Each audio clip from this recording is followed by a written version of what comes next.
African Americans in Hawaii, Part 2. Professional Blacks' Impact on the Island State. Dr. Wilbur S. Wood was the first African American pharmacist in the territory of Hawaii.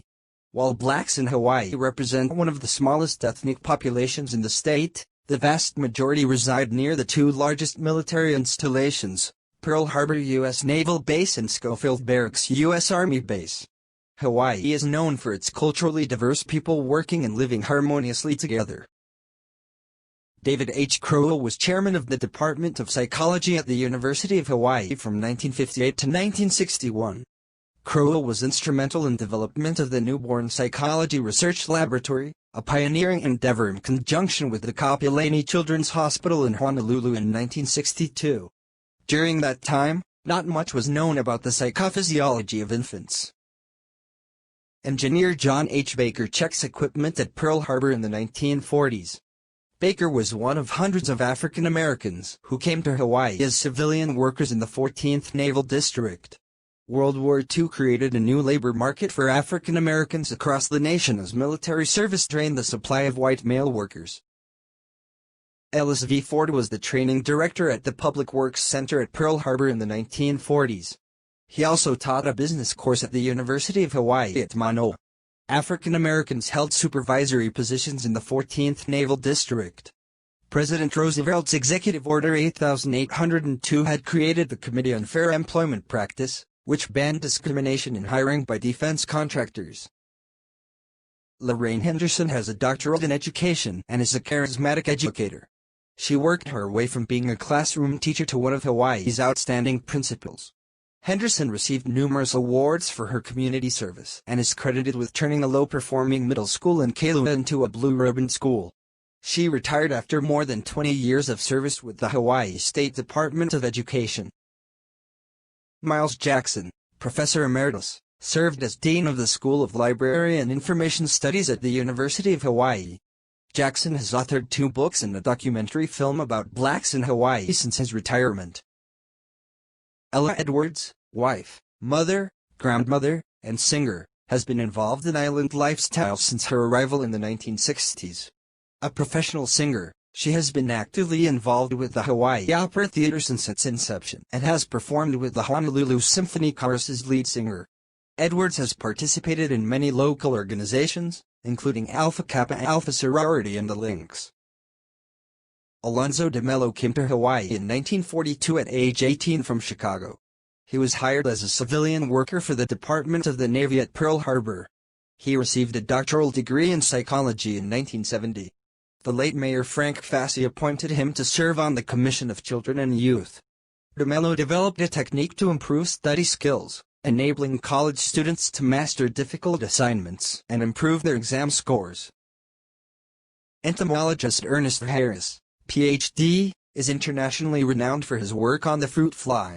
He has worked at the U.S. Department of Agriculture for 40 years at the Biology and Ecology Research Unit, Tropical Fruit and Vegetable Research Laboratory in Honolulu. Harris has published over 100 articles in scientific journals and received numerous awards for his work. He resides with his wife, Batijo Harris, on Oahu. Donna Thompson earned a doctorate and was the first women's track and field coach as well as the first female athletic director at the University of Hawaii. She was also the first black superintendent of the State of Hawaii Department of Education. Thompson was instrumental in obtaining and implementing women's rights in the historic 1972 Title IX Federal Education Amendments legislation. Barbara Crutchfield came to Hawaii at age 23 after receiving a law degree from the University of Iowa. She taught economics and business classes at the University of Hawaii. Crutchfield was one of the youngest attorneys living on Oahu before statehood. In her classes, students felt comfortable participating in discussions, and the community welcomed Barbara into their homes and invited her to family celebrations. Catherine Waddell Takar received her doctorate from the University of Hawaii, where she was the first to teach African American courses. She is a poet and author of many books and other publications. Her father, Dr. William Waddell, was a veterinarian and a Buffalo Soldier who lived in Hawaii until his death. Sandra Sims, an attorney, was the first female African American judge in the state of Hawaii, where she served for 10 years. Sims worked for the Honolulu City and County Corporate Council before becoming a judge. She is a member of the Lynx and the Hawaii African American Lawyers Association. Willie Benderman, a dynamic businesswoman, has been contributing to civic life in Hawaii and at Trinity Missionary Baptist Church for over 38 years. She is involved in community activities, including the Lynx and other sororities on the island. During the month of February, she volunteers at the Honolulu Academy of Arts with the Lynx to celebrate Black History Month. Andre and Daphne Wooten are attorneys who are involved in civil rights issues.